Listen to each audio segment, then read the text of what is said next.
Kodo hot dong. Kodo mi woni. Kodo won don ne. Eyo. Kono sayar don do. Ye bi seda. Kasumaye. Ma ko do mari dubi cappadde jeenay. Oh la la. Konto yu don ardon kasumaye ga. Fria. D'accord. Kono ngadi onga. La pere ko nyamo. Encore me jokki nene. Oui, c'est la même chose. C'est la même chose. La pere ko nyama et non c'est la même chose madame. D'accord? Bien. Comme on a gars, ma chérie. OK, c'est pas grave. Rama. Rama le jour de temps. Au jour de. Bien. Donc hala odo ko on njomon. Oh, me attirado. O jodo. Adena ko na yai ka fulala ko na yara yo de bal. Pati me okari ko gawo ni ne. A konto na wono walde do. Oda. Ka o kaleji do. Ka gutun do. Nandi dono. Ondi dono ne. Nene haray non c'est vrai que on ala biddo ton mais de wawi friya ko hombo ni friya ton ni. Friya? Ko julbe de wonto. Ka julbe won friya? Ko julbe alla be woni dankade. Ay na yon feno. Regardez d'abord c'est au marché hein. Haka makite be woni. Konto wurgo yete do yafo do. Konto wurgo yete do. Ba la karewde. Telen tombe yata? Modi ka modi nandi so kambe woni. O yini no fay woni ya ta hato mi do todi ko. Bien, on ya photo de nani menen ko min ko mamu mi woni ko Mariam Touré minate. Menen time ala goddum ko no Allah no wadi barke golle jamende. Habe ka makiti men hibe façon no men hibe no yurmi men an sattiya me modya kono bay ko Allah tay ala ko me waysina apportangol be soutien. Raison pour laquelle men indi men ardo e mabbe men anda ko honto be woni ay be hatto ngini ballal modya. Ontini men ari men yido men andi kambe tido ko ballal mola nangal ni. Ontini joni ko men fala e wi modon yo men daru sime waabe nattude friya ka simen hebi nyamete mabbe men addu ambe do hara o won junkunde fana be ga.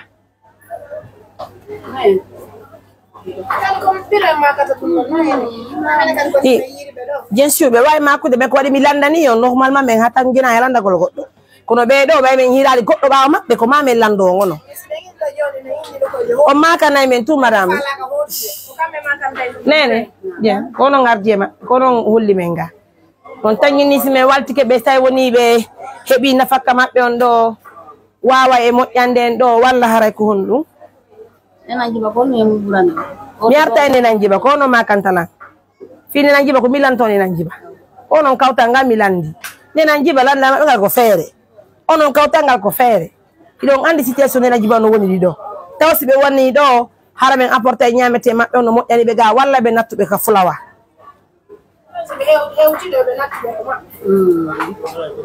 Nene on do ko dum meyi. Nene. Ko ba sina wi takamu. Nene. Harai kono burani yo. Yone ko yo mi hoto nani. E hotai. Ko yo mi hoto. Bayi na kondo de sonde wonde nanga. Da ko jodi sundu wondi yo. O yo bay do. Ko jeli yoboto. Sammi. O so yo da boyi ka makiti yo bo sammi gidi. D'accord. Bien.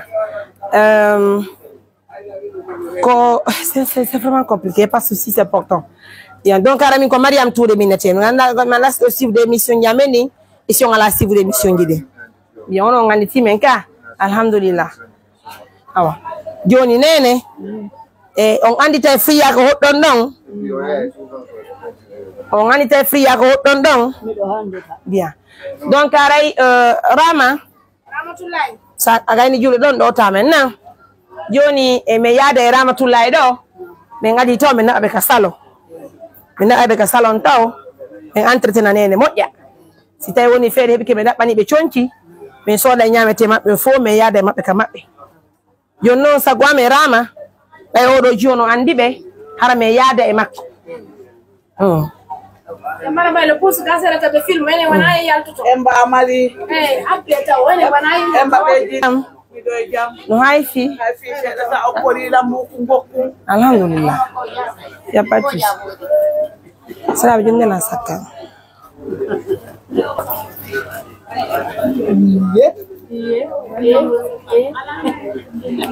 albarka o jara alla vedo che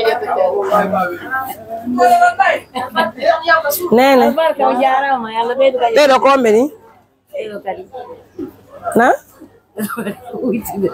wow kambe on bo ndiga kambe modi ma ya okay jo nene yo jo yaltu yade nan nene bien.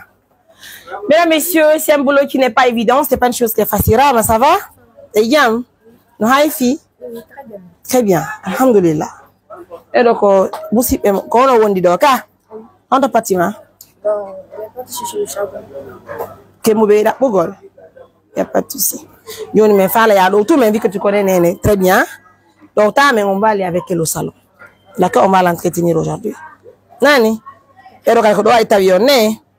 Ok, c'est pas grave. Jo nene, ya de Rama be mo kanko mo andi on. Ya den ka salo men kipa on to men entretena mo enani. On faltike ko fi wata hulu e on anda men. Wani so wondi e to wadubi be yara be anda ma ya porte à soutien be sikay ko duma. Donc mesdames messieurs, merci à tous pour la confiance, pour l'attention. C'est pas un boulot qui est facile. Vous connaissez qu'on a créé tellement chaud. Donc la nature est tellement, je sais même pas comment vous expliquer, mais bon, on peut pas abandonner la mémoire de toute façon, hein. C'est vraiment compliqué, c'est très compliqué pour nous. Nous vous invitons rapidement de nous aider. Nous avons tellement besoin de la nourriture pour notre Néné, pour son manger. On va la ramener au village Afria, Inch'Allah. C'est une mission qui est très compliquée, mais bon, on tient bon. De toute façon, on tient bon. Donc je vous laisse. On vient avec elle au salon. À tout à l'heure. Voilà une maman qui dormait dans le marché ici à Bonga.